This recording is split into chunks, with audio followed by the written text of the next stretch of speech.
Welcome to the next of the SLAC public lectures, and thank you very much for coming this evening.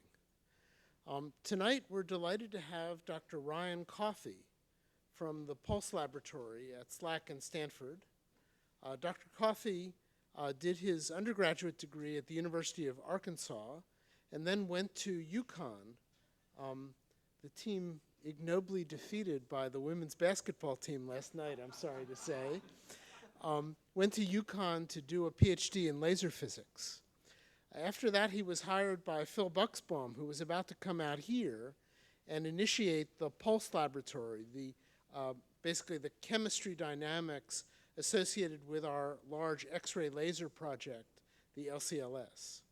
And since then, Ryan has been working on the LCLS using all kinds of methods, which you're going to hear about tonight, to visualize the innards of how chemical reactions work. I'd like to say one more thing about Ryan. It's been a tradition here for a long time that creative experimenters get together with accelerator physicists and try and figure out new hoops that the accelerator can jump through that no one had really expected, and in that way enable the laboratory to do very innovative experiments.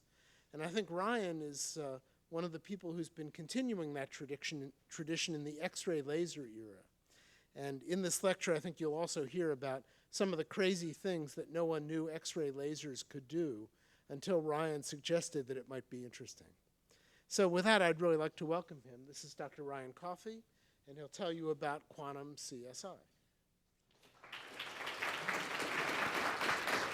Is this guy on?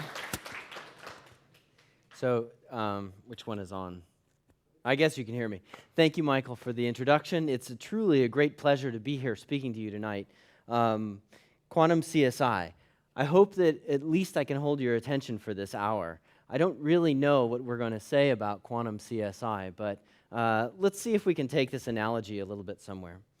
Because one of the things I want us to figure out is there's a common theme in chemistry. Whether we're putting on sunscreen, or we're worried about degenerative diseases, or we want to figure out how to take the light from the sun and stuff it straight into our cell phones.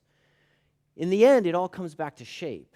And this is where maybe we can draw a bit on this quantum CSI analogy that hope that maybe had something to do with getting you into your chair tonight. We want to figure out how to profile a molecule while it's undergoing a reaction. And by profiling a molecule, I'm saying, what is that molecular shape? How does it move? What are the decisions that it makes? And so that's something that I think kind of looks like when we're profiling someone on the TV show CSI, right? We're trying to figure out how do they move? Who do they talk to? Why are they making the decisions that they're making? And so we're going to do similar things. We're going to look for patterns of behavior of molecules. First, I'll introduce an idea, a little bit about what scales of patterns should we be looking for, and then how are we going to identify those patterns? We're going to play some tricks with the polarization of the X-rays to try and identify molecules. Then we're probably going to try and entrap those molecules to act in a certain way and see if we can get them to behave the way we want them to behave. And in the end, I'll mention something about what happens when they are a little contagious and their behavior starts to interact with their neighbors. And that's where we'll leave off. So, obviously, everybody's worried about the sun. The sun gives us life, it gives us energy. We would really like to figure out, why do we have to put on sunscreen? What is it that happens when sunlight, the UV light, hits the DNA in our skin? Is that one of these profiles of molecular reactions that we can understand? It is, in fact, because the DNA, do you have a laser pointer? The DNA is made up of these building blocks called the nucleobases, adenine, thymine, cytosine, guanine. I've got these three here, but this isn't their normal form. Their normal form is actually planar. They're flat molecules. But if they absorb UV light, they actually distort. They kind of distort out of this plane and turn into a shape that looks like this. And you get a guy who drops out of the plane. Now, this is kind of bad for your DNA. You don't want this molecule to lose its shape. So nature's actually provided a mechanism to bring it back into the plane, right? So nature helps us bring these molecules back out of distortion and back to their natural form. But sometimes we want lasting changes. We want these distortions to work and live on in the molecule because we want to take sunlight and produce sugars, food, energy. Ideally, we'd plug our cell phones into the thing and get it directly. So the planet is green because nature figured out how to make these lasting changes. In some cases, in our skin, luckily, it goes back to normal. In other cases, it actually pumps a proton through a membrane, or it produces some sort of chemical energy that we would ultimately like to change into electronic energy. In fact, that desire to change it into electronic energy led a group at University of Chicago to synthesize an artificial light harvesting molecule. And if you look closely at this artificial light harvesting molecule, you'll see that there are these little rings that act like hinges around the harvesting sides. And so these guys, in their free state, look just like those planar molecules in your DNA. And so if you look in this, they're bent. So somehow there's something important about this bending action in these molecules that are normally rings. They absorb light, they bend, they distort. Sometimes we want it to go back into a plane when it's in our DNA. When it's in our light harvesting synthesized molecules, we want it to give us a lasting change. So we use this bending shape as a part of the profile. I like this guy because it looks like a little guy falling down in the sky. This molecule is called Furan. It's got the essential pieces of the puzzle that we're talking about today. It's a cycle, it's cyclic, and so it's got these electrons that are shared throughout that entire ring. This is its normal state, nice and planar, just like the molecules in our DNA. And if you shine UV light on it, the first thing it does, it throws its hands out, pulls its feet in, and then its head goes back, and its hands go forward. And so then it's distorted, just the same way that our molecules in our DNA distort when they absorb UV light. So this guy has all the pieces of that profile that we're trying to draw on these chemical reactions. Now, once it's gone into this distorted, sort of out of plane motion, it can do a few things. Mostly it comes back, just like those molecules in our DNA. Mostly it comes back into a plane, and everything is fine. Everything's recovered. But there is a chance that it can turn into a snake or a little three-legged dog. And the snake or the three-legged dog are kind of bad for our DNA. And so this is why this profile of a reaction is something we want to keep our eyes on, because this is something that shows up in nature quite a lot. How big are these molecules? This is something that we kind of glossed over. Everybody knows things are tiny. So here we have to talk about scales of tens, right? And so I'm about 2 meters.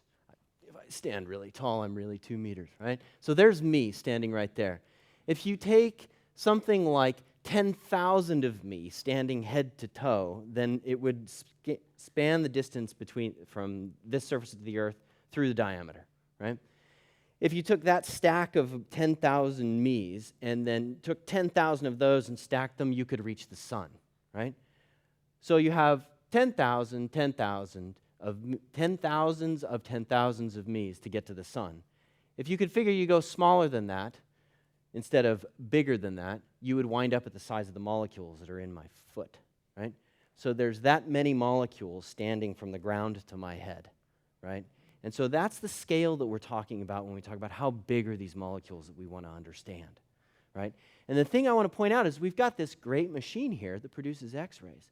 X-rays are really nice because they happen to have a wavelength that is on about the size of those molecules. It's going to come up here in a minute that turns out that all the work that we've been doing since the 1960s and 70s on lasers actually is about 1,000 times too big. So I love those lasers. I use them all the time. They're one of my favorite tools to use, but their wavelength happens to be a little bit too long. By a little bit, I mean 1,000 times. So the other trick about X-rays is atoms like to absorb X-rays differently. And so if I look at this guy falling, he's got an oxygen head, a little red oxygen head, right? And if I want to study what's going on in the molecule, I want to see what's going on all around this molecule and have resolution where it happens. And so if I use X-rays, I find that if I scan my X-ray energy, and an electron volt is just a unit of energy that we like to use. It's basically you take your little AA battery, you take an electron and connect it with a wire. That electron will lose about 1.5 electron volts moving through the wire to the other end. So this is roughly the scale we're talking about. Each X-ray photon here has, say, 200 electron volts of energy. If I scan that energy up to about 300 electron volts, suddenly these carbons actually like to absorb those X-rays.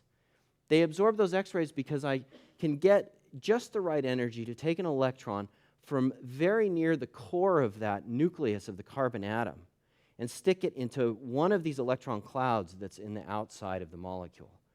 And so if I get just enough energy, right around 300, then I can pluck an electron from the core and drop it into one of these clouds that is around the whole molecule, right? And so that's the sort of sensitivity. If I get up to 500, which is why I like that there's one oxygen atom sitting in this molecule, because if I get to 530, I take one of those electrons just around that oxygen atom. I leave the carbons alone. That oxygen atom, and I pull it out of that orbital and stick it right into one of those clouds that's around the outside of the molecule. And so in this way, I can basically work on just one piece of this molecule. That's the other nice thing about X-rays. So the bad thing about X-rays is this poor hummingbird had to sit there so long that it actually died while this X-ray was taken. So you have to hold really still if you're going to take a standard X-ray of something. And it's true that X-rays have the nice tendency that they would be able to show the beak from the legs or the wings, right? So we get to resolve a lot with the X-rays, but unfortunately they take a long time. You have to hold very still. And I've tried this experiment before. I'm notorious with the camera. My wife always takes the pictures because I always get the time exposure wrong. So here's my daughter, Grace. She's moving like she always does. You can't really tell because I have the wrong time exposure because I'm like my grandfather. I can't figure out this camera, and so I take a bunch of bad pictures. I see a car really well. She tells me that composition is the most important thing about film. Clearly, I didn't get that lesson. But here's my daughter, and I haven't resolved her in time because my pulse, my strobe light, the time that I exposed the film was way too long. And that's my problem with X-rays. How long is too long? Again, we have to come back to this scale of tens. So if I think about 1/1000, so that was 1 second. You've been sitting here, about 1,000 of those seconds. So you've been here 1,000 1/1000s. If you go 1,000 smaller from that, we're now at if I clap, if I come close to you, clap, it took about 1 millisecond for that clap to get to you, right? Just 1 millisecond. And so the distance between how long you've been sitting in your chair and the distance that clap took to get from my hand to you, right? That distance further is, okay, ready? Get your stopwatch out. 1, 2, 3, there, right on my hand, right there. That's how long it took light to travel 1 foot, is yet again another scale down from that. If I go yet again another scale down from that, I'm at a femtosecond. So I've gone down from the time you've been sitting in your foot to my clap goes a foot, light goes a foot. Keep in mind, this light takes 8 minutes to get to the sun, right? So you've been sitting in your chair, clap goes a foot, light goes a foot. Finally, we're down at femtoseconds, right? That's how short the time has to be on my camera exposure to see what we're going to see. And I say that the atom here knows that it's been hit by an X-ray because this 1 femtosecond is about the time it takes the atom to realize, I just absorbed way too much energy. I have to start throwing particles away from myself. So it starts throwing out electrons after about 1 femtosecond.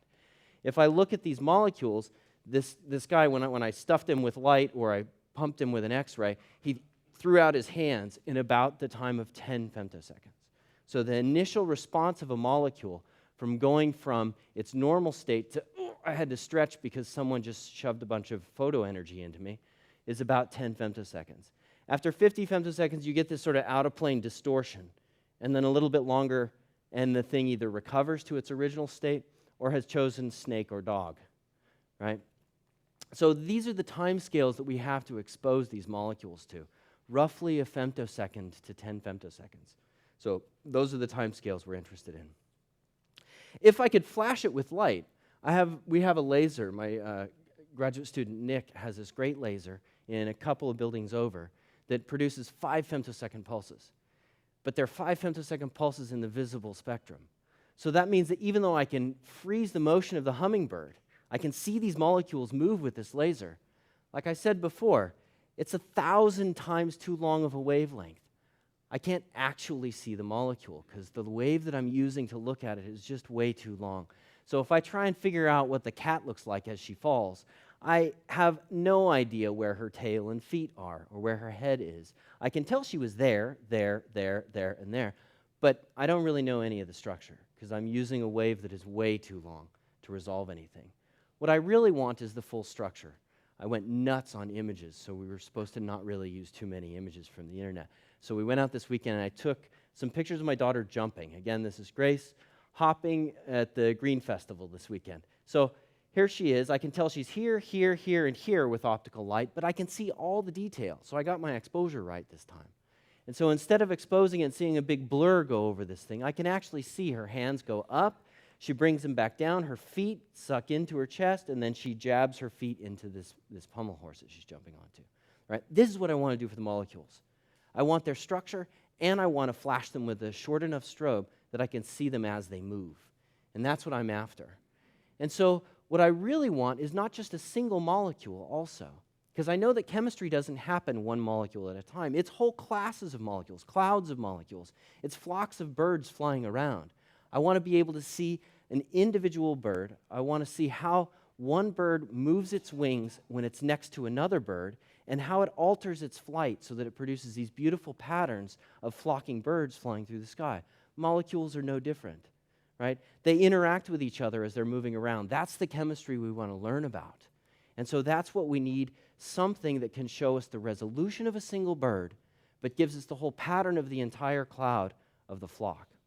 So if I want to resolve the cat's feet and its tail and its ears as it falls in a time-resolved way, but I still want the entire cloud of the flock, I need a very special machine. Something very short, something that has good resolution, something that's really long. Well, they happened to build something that was really long a long time ago, back in the 60s. So we use the last third of this accelerator that we're sitting right next to. We're in this building right here. That's where we're sitting. And this is the end of Whiskey Hill, I believe, on Sand Hill Road, is the gate to get to the beginning. We actually only need a third of this accelerator to get electrons up to the high enough speed that we can produce this magical thing that will help me take my photographs of molecules. We start the electrons here. They accelerate to nearly the speed of light, drift through here, and then when they come under this hill, they go through an undulator. So here's a picture of an undulator. I'll show you a picture in just a second. Finally, they're going to make X-rays here in the next slide, and I'm going to use them over here in the experiment. And what they do in these undulators, so here's a picture of the undulator hall. The electrons come from this way and move that way. As they're moving, they're going through a bunch of magnets that go north, south, south, north, north, south, now south, north. And as an electron goes through a magnetic field, it has to move to the side. And so as these electrons go, the electrons always go this way. I don't know about your world, but my world, they always go that way. So the electrons are moving like this. They feel north, and then they go this way, south, the other way. And so they're undulating back and forth. They're doing this in the horizontal plane. Now, this is a fancy trick because it actually gives you X-rays because they're relativistic electrons moving this way. And they're shaking back and forth, giving off X-rays into the forward direction. And so the X-rays that they give off end up stimulating more X-rays and more and more and more. And the length of this thing is a football field. And they go side to side every centimeter. So you can imagine how many times they go side to side, all giving off X-rays in the same mode. So you get an X-ray laser coming out of this. And since it's a short little bunch of electrons, they give off a short little bunch of X-rays as an X-ray laser. And so coming out the other end of this is a whole bunch of X-rays. And that's what I want to use because they're also in a short pulse. Now, those electrons went side to side. Since they went side to side in the horizontal, that means they give off X-rays that are polarized. These X-rays that are polarized in the side-to-side direction means that if I choose the states of a molecule right, only the molecules that are standing up on end will absorb an X-ray and bring an electron from the core of one atom into a particular excited state to a particular electronic cloud around the molecule. And so I can use this trick to essentially look into a cloud of randomly oriented molecules and only absorb in the ones that are standing up on end. It's a way of taking another one of my bad photographs and figuring out just that one thing, my wife's face, that actually is in focus. I can use the polarization to pick just that piece that makes sense to me. And so that's what we're going to do with the X-rays. Here I've shown simulated a bunch of molecules flipping around, And no matter what time I flash these molecules with an X-ray, I'll only absorb in the molecules that are blinking blue when they stand up on end. And so that's this trick that we can use with polarized X-rays. And how are we going to see this absorption? Well, here's a cartoon of the experiment. So we start over here on the left with a molecule that's unexcited. I take an X-ray and I bring one of these electrons out of the core of one of the atoms, stick it into a particular cloud that's around the whole molecule, only if that molecule is standing in the right orientation. And now it's excited. The molecule doesn't know what to do. Within a femtosecond, it realizes it's got to throw off an electron in order to get rid of that excitation, throws off an electron, and explodes. Now, I'm going to ignore the electron for this first experiment we're talking about and just look at how the molecule explodes. And in this case, we'll use oxygen, and we'll see one atom flies off and lands on the ground over here. Another atom flies off and lands on the ground over here. Now, we use an electric field pointing downward on this to enhance the gravitational fall of these atoms. We're not going to use gravity. We use an electric field. But it acts an awful lot like fireworks in the sky falling onto the ground. So what we're going to do is look at the pattern of when these fireworks explode. They're going to drop and leave ashes right on the ground, and we can look at the pattern on the ground of these ashes to try and figure out exactly the shape of what was going on when we hit them with the X-rays. So, like I said, we can pull from the core of one of the atoms and put it into a distinct state, a particular state that depends on the orientation of the molecule. So if I tune the X-rays to be at exactly 531 or thereabouts, 531 eV, I basically only excite molecules. So here's the polarization. My X-rays is horizontal like this. Horizontal like this. And because the electrons go this way, the X-rays must also go this way in the world. So they're polarized like this. And so the molecules that absorb have to be perpendicular to that polarization. If a molecule is aligned exactly with the polarization, it doesn't absorb the X-rays. It's the wrong symmetry. It's disallowed, right? So the orbital can't go. You can't stuff this electron from here to here if the molecule is aligned like this, only if it's perpendicular. So you can imagine all you excite are the molecules that are living in this perpendicular plane to the polarization. They're going to explode into sort of a wheel shape like this. Now, if they're a little bit out of that plane, it's okay. They can still absorb a little bit. But certainly none explode in this direction. Now, you imagine you explode like this and then land your ashes on the ground. You're going to wind up with sort of a stripe on the ground. And sure enough, that's what we see right here. This is our stripe on the ground. If I tune to this other resonance right up here, then I find that this guy is just the opposite. It actually wants molecules to lie exactly along and parallel to the polarization. So those are the guys that then absorb. And so when they explode, they're going to give me a dumbbell pattern. And this is the dumbbell pattern that we see. So this is this molecular trick that we can play. This resonance condition allows us to choose molecules that are oriented either in this wheel pattern that falls down and gives you a stripe, or in this polar pattern that gives you a dumbbell. So we can use these patterns to give us a sense of what's going on. Someone else uses patterns to give them a sense of what's going on. Security cameras do. They want to look at what are the important pieces of information inside this image.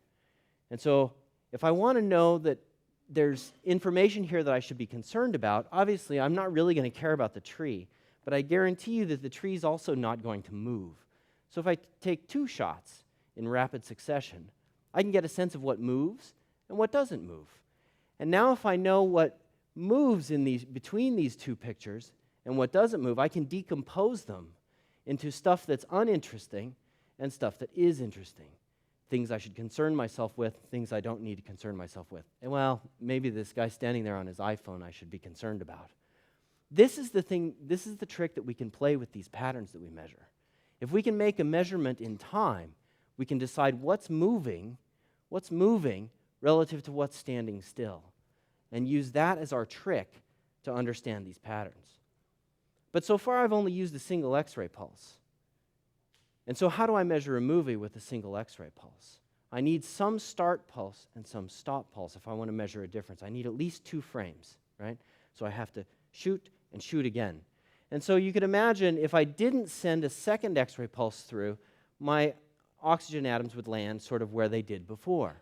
But if I excite this atom again sometime a little later, it's going to decay throw off another electron and come off probably faster than it did before. So it's now going to land in a completely different place on my detector. On the ground, it's going to be much further out because it came out with more energy, and I'll see a region where there's no signal or less signal. And so that's how we're going to look for the evolution of these patterns. If I take two X-ray pulses and I change the delay between these two, then only the patterns that change with delay are the ones that are like my people moving in that camera image. And so if I look on resonance, again, here we are at 531 eV, so this is again this resonance that wants to explode as a wheel coming out and falling onto the ground. And then if I take two X-ray pulses and choose 3 femtoseconds, something like 7, 10, 12, 15 femtoseconds, and I record the pattern of this ash on the ground from my fireworks. And I see how that pattern changes as I vary the delay between the X-ray pulses. I can start to classify these images into what moves and what doesn't move. Now, I can imagine that maybe there are 3 things going on, so I try and classify these into 3 different groups of dependence on time. That doesn't work so well. There's a whole bunch of noise. But if I choose 2, I see that, there are 2 classifications. At the very least, it's something that doesn't move and some things that do move. Okay? So now I've got my 2 classifications of things that didn't move, like maybe this guy standing right there, and the things that did move in my image, like the people walking around. So this is a case where we can actually use the changing of this pattern and the variation of some parameter, like the delay between 2 X-ray pulses, to help us find out what chemistry is changing and what chemistry is not. So let's get into this pattern a little bit deeper and see what's actually in there. So in these images, I can look at how the ash landed on the ground as a function of distance away from center, and I plot that over here. Or if I look at the patterns as a function of distance away from the center, I can see what is their angular dependence. Is it really round and spherical, or is it something that, like we said, makes this stripe on the ground because it's a wheel flying out? And so if we look a little closer and look at how these things change, I have this image that is essentially the distance away from center. So right here is dead center of that explosion pattern, and this is further out radially, integrating over all angles, right? And this is my angular pattern. If we focus on this first, I notice that the blue guy actually doesn't change its height very much as I change the delay between the X-ray pulses. So I have something that doesn't move. This is like our guy standing there on his iPhone, right? He's sitting right there. He's not moving. But if I look at the red, it's changing like crazy. The red drops. The green kind of does a rise and then rises even further over here. So the green, which is a higher release channel, is actually changing with time. The blue is not. Let's look a little closer and see if we see something similar in the angular pattern. Go back. There we go. If I look at the angular pattern now, so plotting as points along the line, if there's more along this direction, along the horizontal, then I see more here. In this orthogonal dimension, there's less red, so that means there's less ash in this direction than there is this direction. That's how we read these angular plots. And I find that the blue guy is kind of this weird ugly shape because the detector was actually acting up a little bit. But nevertheless, I see the blue guy, and it doesn't really change no matter what delay I choose for those X-ray pulses. It has about the same shape in angle. Sure enough, its amplitude didn't change as a function of time. Its angle didn't change as a function of delay. So this is the guy who's standing still in that image. The other ones actually go from sort of a more roundish peanut to more of a dumbbell over the course of 15 femtoseconds. This gives us our indication that chemistry is actually changing on this time scale. Good, that's what we expected. Something on the time scale of 10 femtoseconds for the molecule to move, for the shapes of these orbitals that we're putting these electrons into to change on that time scale. So we can actually see what's standing still and what's moving in our chemistry. And that's what we're after. Now, I mentioned there's a second way to get a handle on this shape of chemistry. This is a little bit what I referred to in the beginning as entrapment. Somehow we're going to whack our molecules. We're going to get them to behave the way we want them to behave. And we're going to use lasers to do this. This is one of my favorite techniques. If you have a molecule, and I'm a physicist more so than a chemist, so I think of this as a molecule. It looks like a dumbbell. But if I have a molecule, that looks like a dumbbell like this, and I imagine it's got an electron cloud that looks a little bit like a bubble around this. And I shine polarized light that's polarized in the vertical direction on this bubble. It's going to take this bubble and pluck it in the vertical direction. Right? When I pluck the bubble of electrons, it's actually going to take this dumbbell and try to pull it into alignment with that polarization. So I can actually get the laser to start to induce an alignment of these molecules along the polarization of that laser direction. Right? So in a way, I can sort of herd the molecules and get them all to behave and at least move it toward this degree of alignment here. So that's what we're going to do to try and entrap our molecules and get them to behave in the right way. The idea is that you start some motion, and now along the motion, maybe I can get, there's a frame where I get two molecules to come into alignment at just the right time. Now, if this is people, my other daughter, Emily, she doesn't come into alignment later, and these have all gone haywire, and so trying to control kids, those of you who have more than one child understand, you can never get them in the same place at the same time for the same photo. But molecules are a little different. Molecules are quantum, right? We don't have quantum kids, unfortunately. That would be rather interesting if we did. If we have quantum kids, then we could start them moving, and they would all go at unit speeds from each other. And so even though some would be faster than others, they would actually be moving in unison, and if we could get them to oscillate, they'd be much like the pendula that have integer speeds of oscillation. And so if they have integer speeds, you start to see that patterns emerge. Patterns of the oscillation emerge, and our molecules are just the same. So as a pattern emerges, this is a correlated motion that we can latch onto. Just like in our bank pictures, we can see when people are moving one way or the other, especially if they all start to line up in unison. If all of our children somehow magically, maybe when the school bell rings, they all line up and wind up forming a nice solid line and come into alignment at one particular image, then we can know just when to flash our photograph and take a picture of all of our kids standing perfectly in line. And so that's the thing that we want to do with the molecules. So here's another simulation, molecules spinning all at their own speeds, but at particular times, since they're quantum molecules, they can only spin at quantized speeds with unit differences. They all come into alignment at these sort of revival times, is what we call them.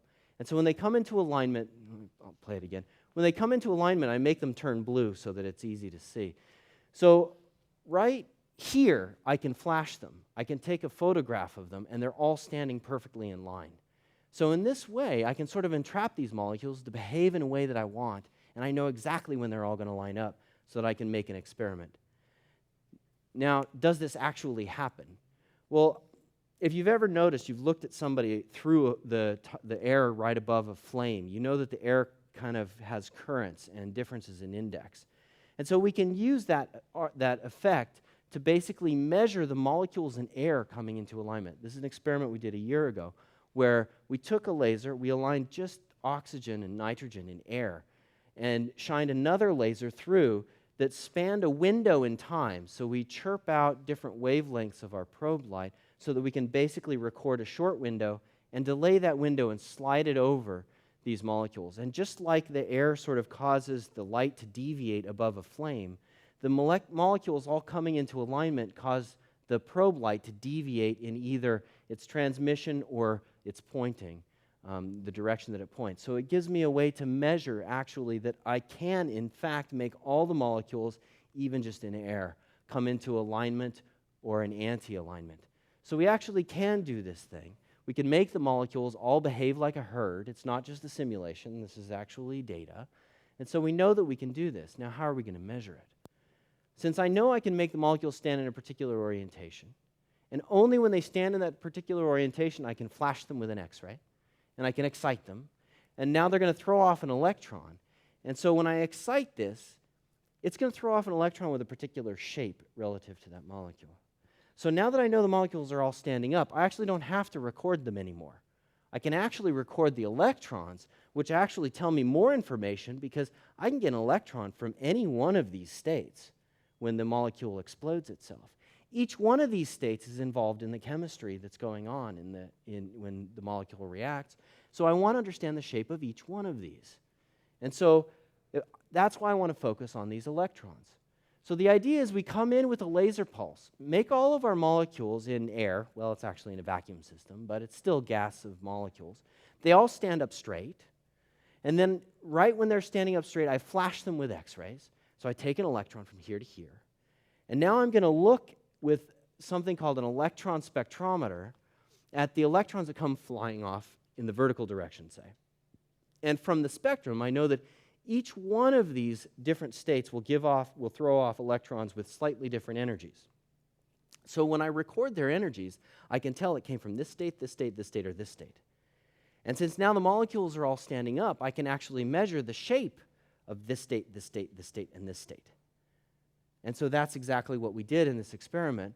We stand all the molecules up, and we actually stood them on their side in this particular picture, and we measure them up 45 degrees and horizontally out.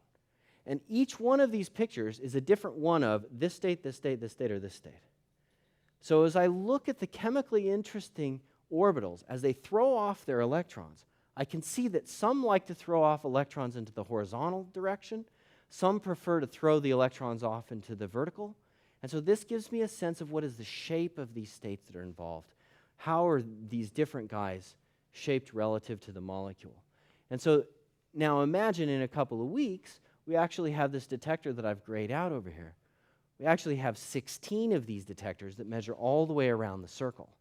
And so now we'll be able to measure all of these states as they throw out electrons with their particular shape around the entire circle instead of just in 3 different points. Even though 3 points is pretty good, 16 is better. So we're going to do something also a little bit different. Because, like I showed you before, we're going to kick these molecules, not just so that we can look at the electrons that come out exactly when they're all aligned upward. We're actually going to watch how that changes. How does this shape change as you scan the delay over this tumbling molecule? These molecules are flip-flopping in the frame of these detectors. So you can imagine that shape of the angular pattern is going to fluctuate as the molecules tumble. And what we had said earlier is that motion gives us something that we can actually correlate on. If I can see motion, I can classify motion. And so you can imagine this is our window in time, similar to this window in time. And now each one of these bright stripes is either this, this, this, or this. And they're going to fluctuate differently as the molecules tumble relative to the detector. And so this image is kind of like our everything image integrated over all of time, because I see the different features all fluctuate differently. But now if I do that same kind of classification like we did in the bank image, and I ask myself what moves, what doesn't, what fluctuates, what doesn't, I can create an image that looks like this, where everything that didn't move is removed, and I only look at the things that moved. Now I can actually tell by some things go black, some things go yellow, some things are blue and orange here. I can tell, are they moving to the left, are they moving to the right? Maybe they go through a peak, trough, peak, or they just go through a peak. I can tell how fast they're moving. And so now not only do I see that some things move, some things don't, I can remove the things that don't move and ask myself, look at the stuff that's important. Look at the people who are moving. I can tell, are they moving to the left, are they moving to the right? Are they moving fast, are they moving slow? And so now we can actually use these fluctuations that we've induced in the molecules to start classifying exactly how these states depend on angle. And we don't just measure one of these. We repeat this thing for every angle of these 16 all the way around the circle. So we get the whole fluctuation in angle space, in time, and in energy. And so that's how we can start to classify these things. Now, I told you something. I mentioned something about contagion. Can molecules interact with each other? Imagine you've got neighbors. Oh, they're all in alignment. When they come into alignment, what happens? If they're close enough. If they're close enough, can the behavior of one molecule start to interfere with the behavior of another? This is something we're heavily interested in, because as molecules start to come together, if, say, there's a hydrogen here and there's an oxygen here, and its neighbor looks like this, but it's got an oxygen and a hydrogen, these guys can start to couple with each other, because this oxygen knows this hydrogen is there. It forms what's called a hydrogen bond. Now, it's a weak bond. They're not actually formally sharing electrons, so it's not covalent, and it's not exactly ionic. They're neutral molecules, so they don't interact like a salt would. But nevertheless, they can actually talk to each other a little bit. You know, your DNA is folded. All your proteins in your body are folded. All that folding action happens because of hydrogen bonds. So understanding exactly how the orientation and shape of these molecules affects these hydrogen bonds, rather important for us. Can we actually do that for these flip-flopping molecules? Yeah, actually, we can. When two molecules, say one is spinning this direction and another one is spinning rather through the north-south poles, when they come into a collision, they can share this rotational energy. So they can couple with each other and exchange a little bit of this angular momentum as they spin. And they can sort of scramble their spinning motion and wind up changing their direction of rotation, right? So this is a way that we can use all these spinning molecules that we've entrapped to act and behave in the same way. We can get them to all interact. Or if they spin in a different way, they can come into a little bit of coupling, but then leave each other nominally unmodified, right? So we can start to study how these molecules interact with their neighbors when we can entrap them into their kind of motion. And this is important because when you have weak coupling between molecules, you can get gross action that actually is highly coherent. And this highly coherent gross action is the way that large families of molecules, when they come close enough to each other and have a little bit of coupling, not a lot, just a little bit of coupling, they can pull each other into a coherent motion. They can organize each other if they have just a little bit of coupling. And so where does this coupling come in? It's actually a rather important piece for health. And I told you that we would get back to this, that when we've got coupling between large families of molecules, even though it's weak, we can get coherences that cause big problems. Big problems like Alzheimer's, like type 2 diabetes. You may not realize, but that's kind of what we're showing here, right? We've got proteins that if they accidentally misform a little bit and give you a little bit of organization like this, remember these hydrogen bonds are weak, but nevertheless, if they can start to couple with each other, they can pull new molecules into that same sort of organization. And this is how these sort of amyloid fibrils can build up in the body. When these things build up, they accumulate and they produce Alzheimer's disease, various degenerative cognitive diseases. Type 2 diabetes is another one that they cause. And so understanding this coupling, this weak coupling, and how it depends on the shape and this hydrogen bonding is really important, not just for negative aspects, for positive too. Our spider friends are pretty good at this.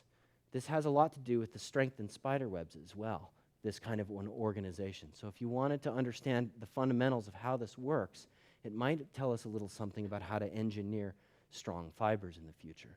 So it's not all negative. So what have we talked about tonight? Basically, we've run over how we can classify patterns in order to profile the way that molecules react. We can classify them based on what moves and what doesn't move. We can use tricks with the polarization of the X-rays and their resonances, and then split it up and ask what changes in time, what chemistry moves around, and what chemistry is still. And then we also talked a little bit about how we can make molecules behave the way we want them to behave for a brief period of time, very brief. But nevertheless, that allows us to understand a bit more of the shape of chemistry, when it happens, and why it happens. Because ultimately, we want to get back to this common theme that we saw throughout all of these, that we have these molecules that like to distort whenever light shines in them. Sometimes we want the distortion, sometimes we don't. Maybe we can understand how to suppress it like nature does in our skin, or use it to plug our iPhones into when we want to. Or maybe we want to understand how these molecules interact with one another to figure out what shapes are going to be dangerous in our futures. What shapes can we use to build stronger fibers? So profiling these classes of molecules and how they react is ultimately why we study the shape of chemistry.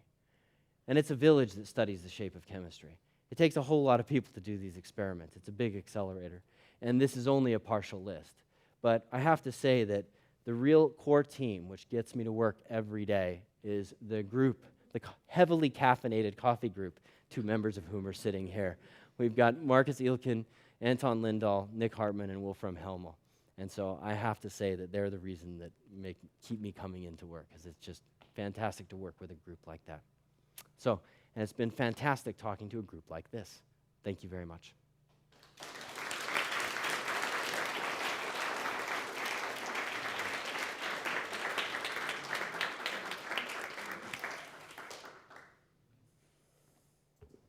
So thank you. Oops. Thank you very much, Ryan. So we have time for questions. We're recording this, so I'll recognize you. Wait until the microphone comes to you and then ask your question. And Ryan will answer it. We'll go for 20 minutes or something like that. After that, Ryan will still be here.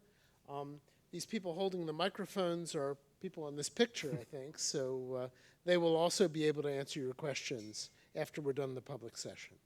So please, anyone have a question for Ryan?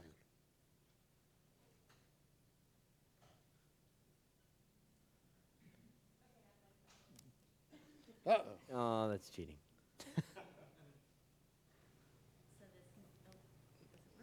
Is it on?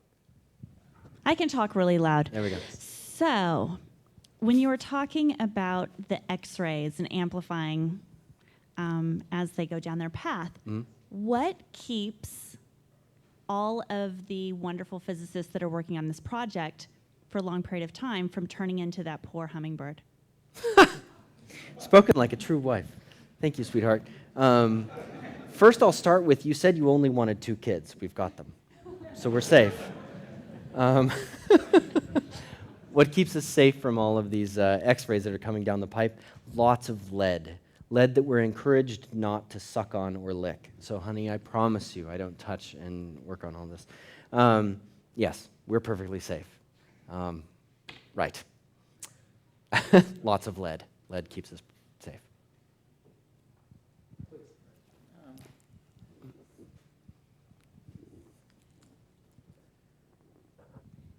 Can you go back to slide 43?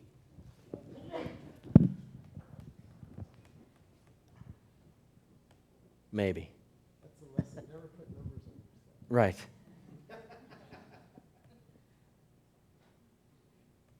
Oh, too far. There we go. Okay. Yes, slide 43. You said something, I got lost there. What are all these patterns? I mean, So, can you take one picture and explain in some more detail what are you plotting? So plotted around this angle is just like in the angular pattern we were talking about. We have ashes that fall on the ground, and we can tell how much ash lies as a function of distance away from center, and then what the angular pattern of that ash is. These are the angular patterns of the electrons, not the ions flying off. So if I make this molecule stand in the horizontal dimension, if I look this way, this particular state, and it happens to be one of these electronic states that throws off an electron after absorption of an X-ray. Now the molecules are standing up, and this particular state wants to emit electrons predominantly into the vertical direction, not so much into the horizontal, and just a little bit into the 45. And so we get a sense of what the orbital symmetry is based on what the emission predominance is from this pattern. And The question is, what's changing as you go around? just angle. So all I'm measuring is the number. So if I look at this red, there's less electrons here than there are here, which is why this red is less far from the center. So it's the thing that you're measuring is the radius? I'm measuring the amount of electrons emitted at a particular energy. To answer the box to box is, this is one electronic peak in our electron spectrum. Remember, we said the electrons come flying into the detector, and the spectrum distinguishes between this state, this state, this state, and this state. So these 4 So are different states. each of these panels is a different state. Yeah. One panel of these is, for instance, say this state, the singlet delta G, wants to emit vertically preferentially. And so I measure the number of electrons as the distance away from the center. And so the number of these are Auger electrons that fly into the vertical detector is high in the vertical, low in the horizontal. And that's why the red is closer to the center. And so that's how to read these angular patterns. Sorry, I didn't explain that very well in the talk. But each of these measurements, when you show the detector at 0, 45, and Yes. and 90, so what corresponds on the picture that you're shining on right now to the shape, the orientation of the spectrometer? Right. So I should have colored this guy blue, this guy green, and this guy red, because this distance away, you can think of its distance away from center as the number of electrons that came at this correct energy into this detector. And not very many electrons came into this detector. And only a few electrons came into this detector. So for each image, you had to have three positions, Three angular positions. positions. That's right. Okay. That's right. And why did you That's have right. only two on the middle there? Why did we have only two in the middle? No, I mean, Which do you mean? You only have two patterns in the middle. Oh, sorry. These are organized just to fit them on the screen. The increasing energy is actually, this is low energy, a little higher, little higher, little higher, little higher still, about the same, little higher, little higher, little higher. And so the actual energies of each of these panels increases this way, and this way. Sorry. This is just how to cram everything onto a screen. Yeah, that's right. That's right. The detector's laid out in 2 dimensions. Does this mean you're limited to mostly molecules that fall in a planar kind of natural form? Really good question. Detector is limited to 2 dimensions. This detector is $200,000. We're currently borrowing it from Daisy. But I would love to, and have recently proposed, to build yet another one to do 2 dimensions, and in the next year, bring it into 3. Because what we would really like to do is have all of these guys. Most of what happens in these molecules is the X-rays are coming in, and things will have a shape. So if X-rays are coming this way, I take it back, sorry. In my world, X-rays always go this way. Electrons always go this way. So X-rays are going this way. The molecules will tend to emit into a particular butterfly pattern in this dimension, right? And it's actually symmetric left-right usually, right? Almost always, unless you can play real laser tricks with the molecules. It looks like a butterfly pattern in this direction, or a dumbbell or something like you saw, right? There's often, it's a relativistic effect whenever the electrons start to misshape in the forward and backward directions. So there is a strong incentive when you get to very high X-rays or high electrons to look at this sort of non-dipole emission. It means emission not sort of in the plane of the polarization. So your strongest tendency is to look with a 2D detector around a circle like this. But we, in fact, have proposed to build, we tend to lovingly call this the cookie box because some Danish cookie box looks like this. The cookie box detector is 2D. We want to build the porcupine. The porcupine has these detectors into all dimensions, right? And that's sort of the next upgrade to building this detector that we like, so that we can look at exactly that. That's right. You didn't say why there are two patterns on each. Why there are 2 patterns on each. Those are error bars. The dotted lines are basically where we might expect the error bars and the amplitude of those electrons. So that's why there's 2. Yeah. Oh, sorry.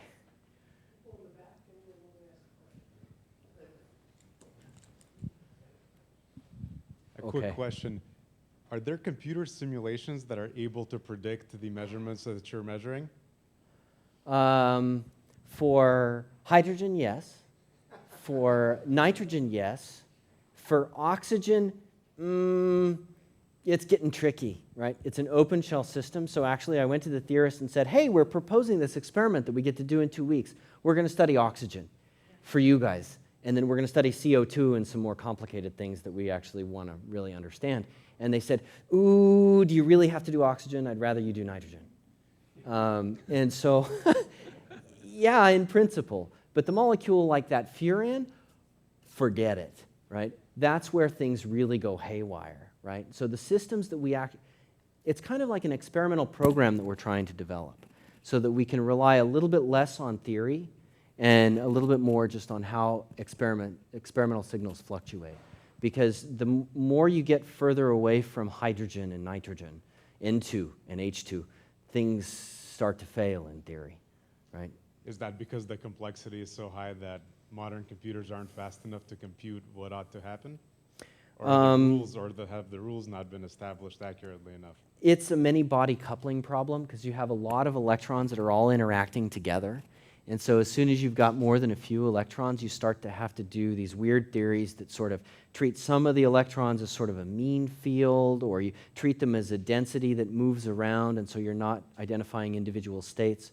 So from sort of the bottom-up approach, it starts to look a little bit more mischievous and magical. And the mischievous and magical of these, they're called density functional theories.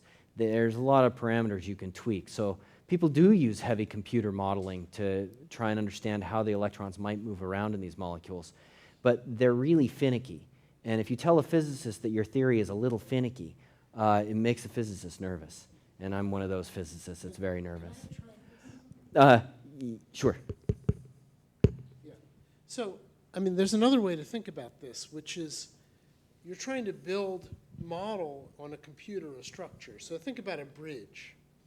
So the static bridge, it's relatively easy to model. There are general rules, and you can put that together component by component.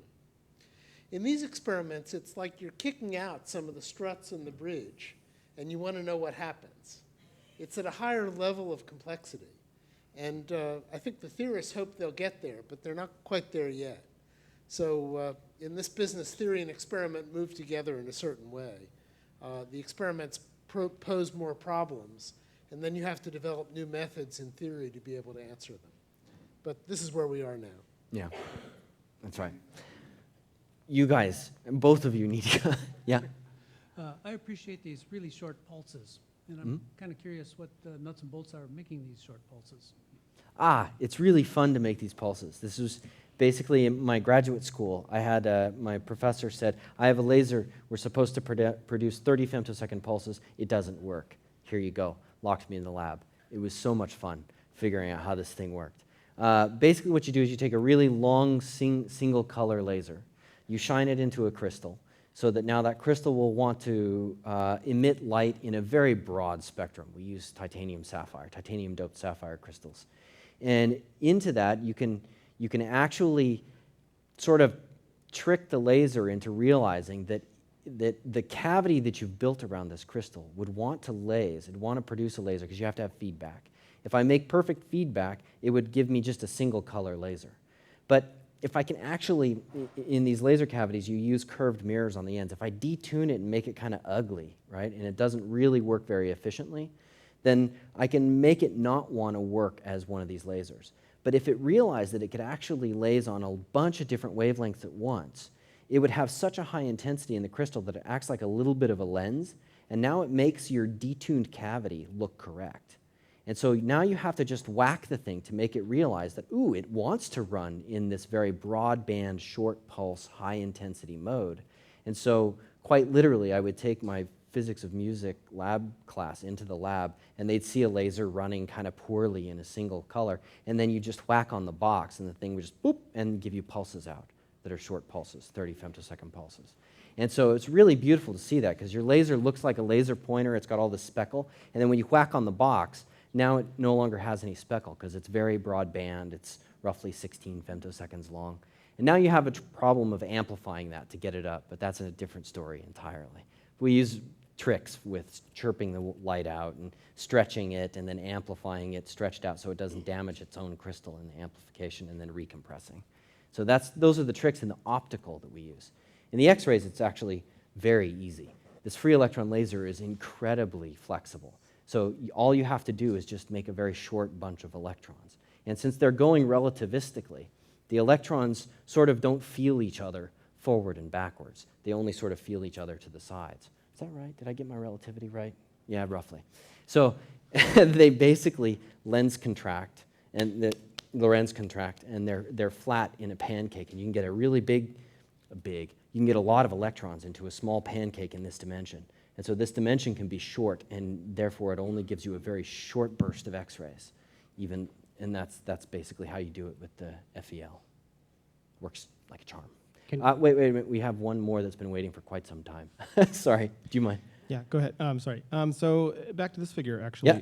So the orbital shapes correspond to, or the emission shapes correspond to certain orbitals. That's right. And so that gives you an insight into the physical shape of the excited molecule. Is that in different time slices, basically? So you're kind of watching frames of it progressing through its excitement and throwing off electrons and stuff. That's right. Basically, right? So then what do you do with that information? Once you have that, then what? Well, once we have the information of how these shapes change, one of the key things, if I can jump way up to Furan, or molecule, these guys. The thing that keeps them nice and stable when they're in a planar action is they're actually aromatics. So aromaticity is this chemical function of a molecule when it's in a plane. It's got delocalized electrons that actually want to circle around this ring, but they want to live above and below the plane. So this is where sort of the shape of the orbital is rather important. As soon as you distort this thing out, it loses this ability to have a plane between those orbitals that cuts through the nuclei, really, right? And so when you lose that, you lose your stability. And so now this guy's really unstable and can break. So this is where sort of the shape of the orbital as a function of time kind of determines the stability of the molecule. So now if you have another neighbor who's nearby and you want them to react in a way that breaks this ring and maybe forms a chain, then understanding how these shapes evolve over time tells you how much time do you have to get these neighbors to react. And so that's roughly why we want to understand what the shapes of these orbitals are, right? And then we want to see how do they evolve when I start to drive a reaction. Because the shapes are something that density functional theory is not too far off. The computer modeling can actually calculate these ground state shapes, so the way the molecule looks when it's unmucked around with. But as soon as I start mucking around with the molecule, these theories start to fail, and I start to distort this. Now, I know the important chemistry happens when this thing distorts.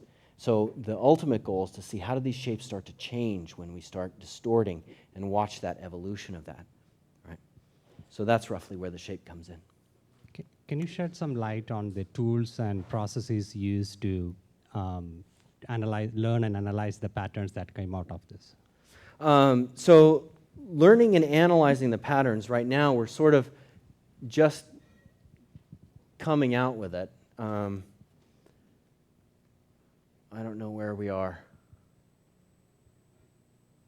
Trying to go. If I come down to, it's one of the last slides, I think.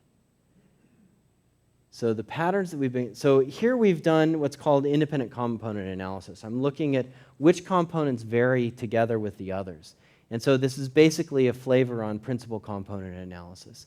We also use principal component analysis a bit to start classifying what things vary predominantly in one way versus another. This is fairly common in sort of image pattern recognition, is PCA, principal component analysis. But mostly what we've done is sort of hand-driven this thing. So the thing is right here, I can actually start applying physical intuition into this. If I do a computer sort of machine learning algorithm on how these patterns change, I'm not inputting any intelligence into the system. Whereas I know that that these are fragments that come flying off with certain kinetic energies, therefore they should land a certain distance away from the center. And so I can put that information in there and then start doing fitting. Anton's done all of this. All these plots are all Anton's work. And so in a sense what you're saying is, I know that fragments come flying off with a certain energy. I know they must have some sort of distribution in the energies that they throw off. Let me locate those. And now I'll use that to then classify the angular pattern. So we're sort of stepping one at a time, right? And then this other simulation that I showed a little bit later, when I got toward the experiment that we're going to do in a couple of weeks, where we are somewhere, sorry, the computer's going slow, here, right? So what I've cropped out of this is basically I can take this guy, I do sort of a wavelet filter on this thing so I can find out what fluctuation, what's the scale of this fluctuation. So I'm trying to figure out how there are parts that move faster than others. And so if I do sort of this wavelet transformation, I can start dividing things out into faster and finer features versus coarser features. So I can essentially classify on feature size. Then I can remove things that have features that I'm not interested in and wind up with only that moves. And now I do a quick Fourier transform of this guy, and I look at, say, a power spectrum of this thing. And when I look at the power spectrum, it'll basically tell me how fast are these guys flipping back and forth versus other features. And so we're walking deeper and deeper down different levels of analysis, as opposed to using just sort of straight machine learning, saying like, look, here's something, look at all of these patterns and spit out the ones that look like this. Now, eventually, that's where I think we have to go. And that's why we're starting with this in 2 weeks, this experiment. We're going to do fairly simple molecules. Because essentially these, since I'm measuring 16 versions of these around the circle, right, for molecules like CO2, N2O, O2, right, then these are our simple training basis. So I'll learn how do these angular patterns fluctuate as the molecules tumble. And then that becomes something that can be sort of the elemental training basis for more complicated molecules that come like Furan, right? Because it'll have pieces that look like O2 and CO2, but not exactly. So then I can sort of split those up into the components and treat it like a pattern, machine learning pattern recognition. But right now, we're just at the stage where we're developing this, essentially developing the training set. So one more question, please.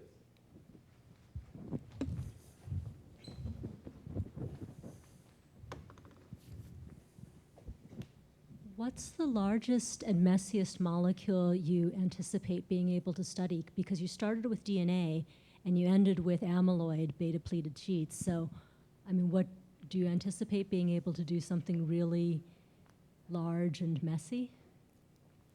DNA is extremely large and messy. Right. I don't actually think I can get DNA to act like the quantum molecules that I was showing. But you also showed amyloid, and I mean, there's hemoglobin, there's lots of large, messy, interesting molecules. What do you plan or anticipate might be feasible? Certainly in the near future, none of that.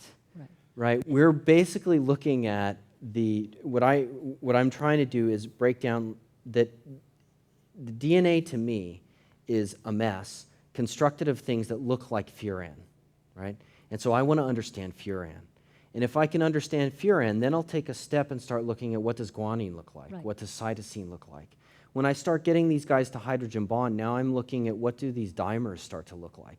And that's where we have some experiments planned where we can control their orientations and try and study how does that hydrogen bonding depend on their orientation, and then how can we muck it up a little bit, right? But once we start getting bigger than, say, 2 or 3 of these bases, that's wet chemistry. But 2 bases That's, is in the conceivable, feasible future. I think so. Yeah. Yeah, I think that's about right. 2 nucleobases hydrogen bonded together is exactly in the conceivable future. A full DNA strand and forget it, right?